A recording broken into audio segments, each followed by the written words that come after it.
But we do want to double back and kind of get an update on the weather and just how that all played out today. Another area hard hit last night was the area where the Scenic Heights golf course is. In that area today, members of the National Weather Service were in Cleveland, out of Cleveland, were in this area to determine if last night's damage was caused by tornado. That's where we catch up with our Mark Soliday and John Stalen for the latest on that. Hi, guys. Hey there. Yeah, we're here on Nadler Road, Mark and I here. And Mark, I'm not sure, but just came out the news that this was an F2, a EF2 tornado. That's pretty strong because you go EF0, EF1, EF2, and that's usually about winds about 111 to 135 miles an hour. We're still waiting for the particular data, the exact data, but they have declared this an EF2, and that's a pretty strong one, Mark, because we haven't seen an EF2 in our area since basically 1997 when it hit Union City. Back then it was it wasn't the enhanced Fujita scale, it was an F2. Right. So this is actually the first EF2 since the scale has been changed here in Erie County, and it was pretty devastating. You were here throughout much of the day. I was here throughout much of the day, and I was here when the meteorologists from the National Weather Service and that tornado survey were out here. It was maybe about 11 o'clock this morning, and when they got on scene, before they even really got too far out of their car, just from taking a look at the damage visible right here from Noyle Road, that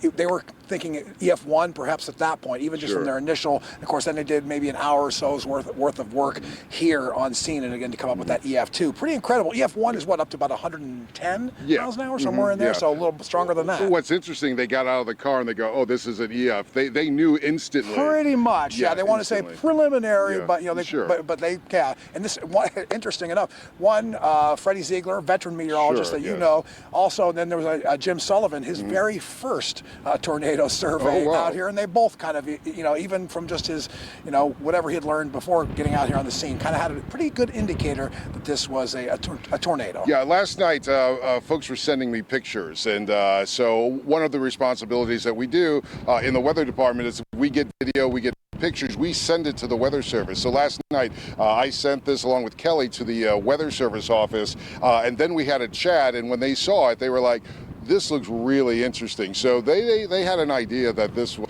an issue. Very quickly, I'm sorry, you can see some of the wreckage here. It's probably good. What did you see earlier today, Mark, when you were out and about? These cut up branches here that are off to the side of the driveway, that work was actually done last night within, you know, a very short time of this all coming through. This was we're going to talk about this coming up throughout the, you know, the evening newscast here, but the response from the community, the neighbors, and not just the neighbors, the community in general, really coming out in full force. We had a couple hundred people here last night trying to help out, and got a little chaotic at times, but everybody's heart was in the right place.